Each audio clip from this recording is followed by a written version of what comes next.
welcome back to a boat called Wanda. So last week I just about finished up with the fairing of the deck to get that ready for the next step, which is to lay down that last layer of laminate. And I just started to do some preparation work on the coach roof for painting, whereby I started to open up those cracks and I put down some fairing material. So I think I'll get started first by going up and sanding back some of that material to seeing how well it covered over some of those deep cracks. Okay, I think this will be good as a little test sample to see how it sands back and how it's filled up those cracks.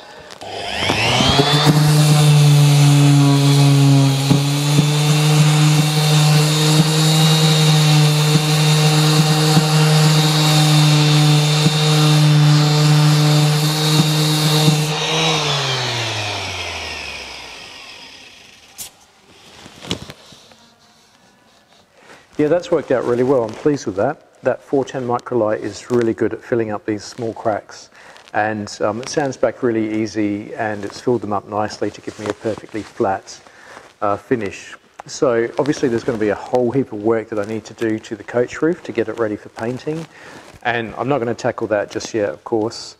But the main thing here was to fill up these cracks first, because where that coach roof comes down to the deck and the cracks come all the way down into that deck, I didn't want to put my last layer of laminate down and potentially cover over some of those cracks. So yeah, they were opened up and filled first, and now I can put that top layer of laminate down. That finishes the deck, and then I can get on to the next stage, which is doing all the prep work to get it ready for painting. Well, it's nice to be working down here at ground level and not up on the boat for a change.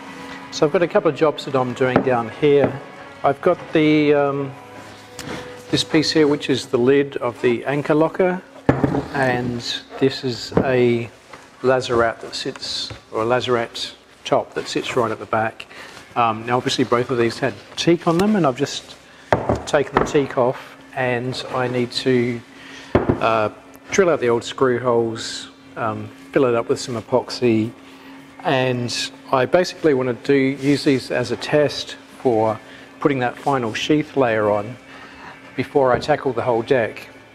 So this will give me a chance to see how that 1200 quad with epoxy sits down on this.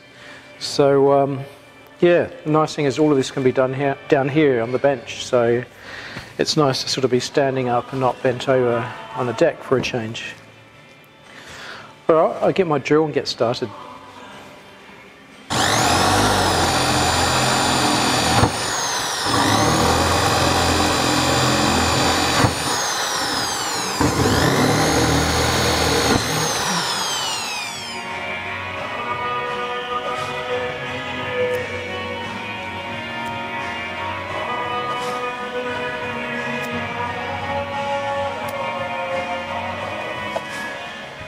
Well, quick update on the deck work.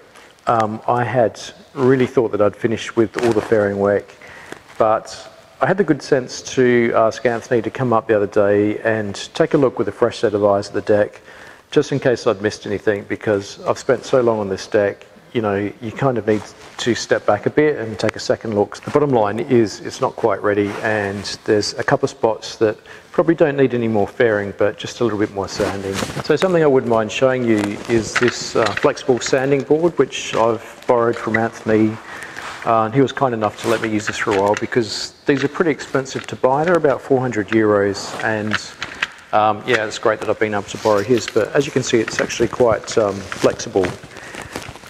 And I didn't realise till the other day, I thought this was sort of locked in a flat position, but it's just, it requires a bit more force to get it to flex.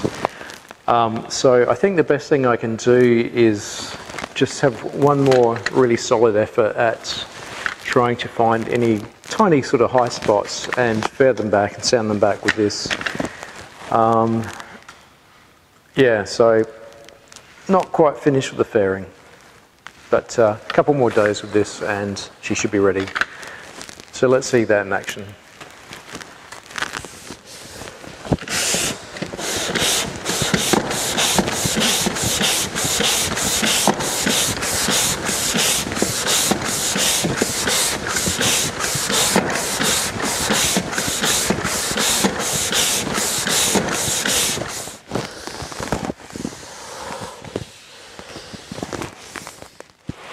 Right, it's time to get back to that lid of the anchor locker and the rear lazarette lid. Right, this has quite a large cutout here where the air vent went, and yeah, I'm going to sort of redesign it a little bit. I still would like some sort of vent because obviously if there's wet ropes and things in that lazarette, you want some air to come out, but I don't think you need a hole this big. So I've sort of beveled out an area on both sides so that I can close up this hole. The first thing to do is I've got this foam cut out to place this in here. Got some thickened epoxy.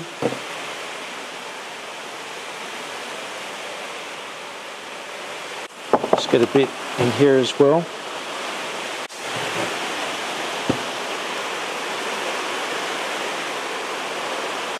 Basically I just need enough to tack that piece of foam in place, because obviously after that it's going to have laminate applied to both sides, so it'll be well and truly fixed in there. Right, I think it's quite a snug fit. Should sit in there quite nicely.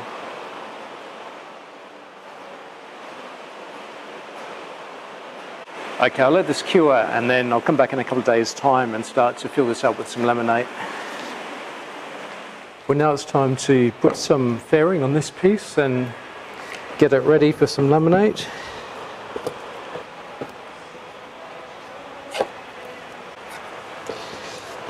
Not sure how much I'll need for this, so I'll just put the lot on that I've made up, and the rest I can use back on the deck. There's a couple of other spots that need a bit more work.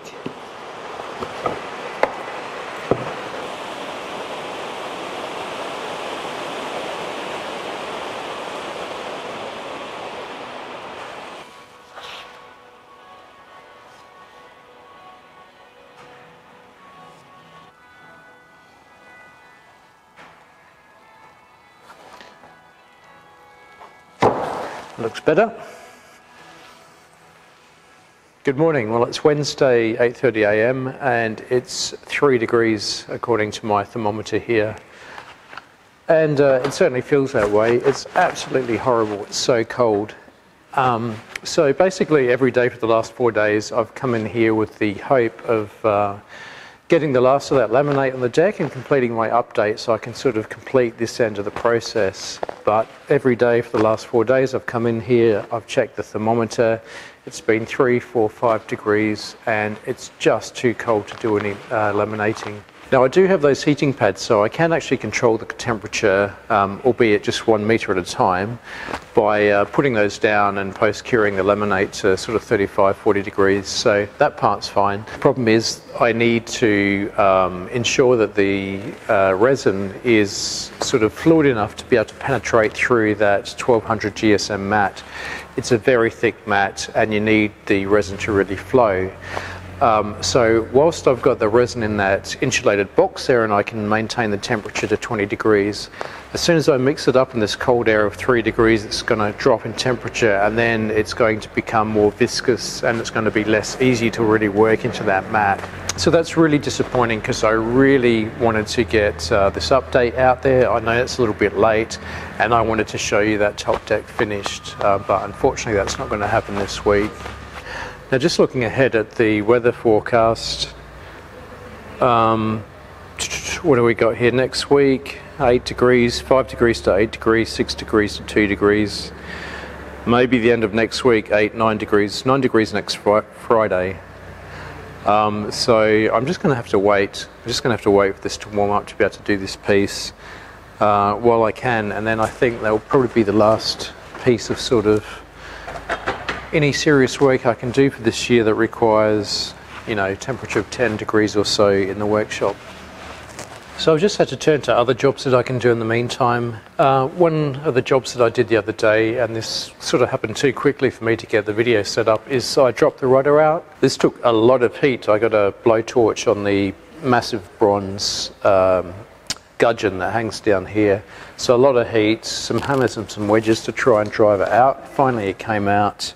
And as I suspected, the key in the shaft had actually failed. It had snapped off, and so the whole rudder was set on the shaft just by friction, basically, because the key had snapped.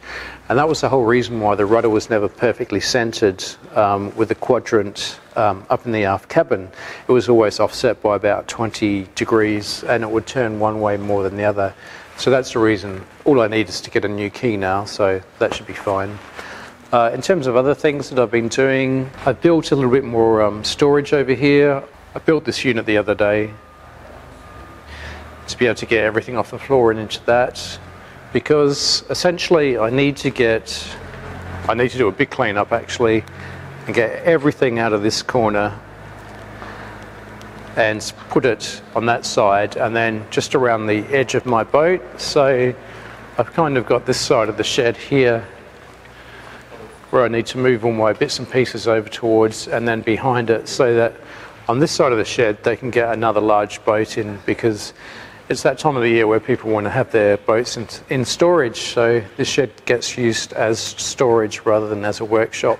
Yeah, so sorry there's not a lot to show you for this update, and as I said before, I was really hoping to get that deck finished and out there, but I think I need to end the update here, otherwise it's going to be weeks and weeks and weeks between updates, and you know, even though nothing much exciting has happened, I should probably keep on publishing, because this is the reality of the project. Sometimes you make a lot of progress, and sometimes you're just waiting and waiting and waiting, and yeah, I can't wait to get this deck finished and painted, but it's not going to happen this week.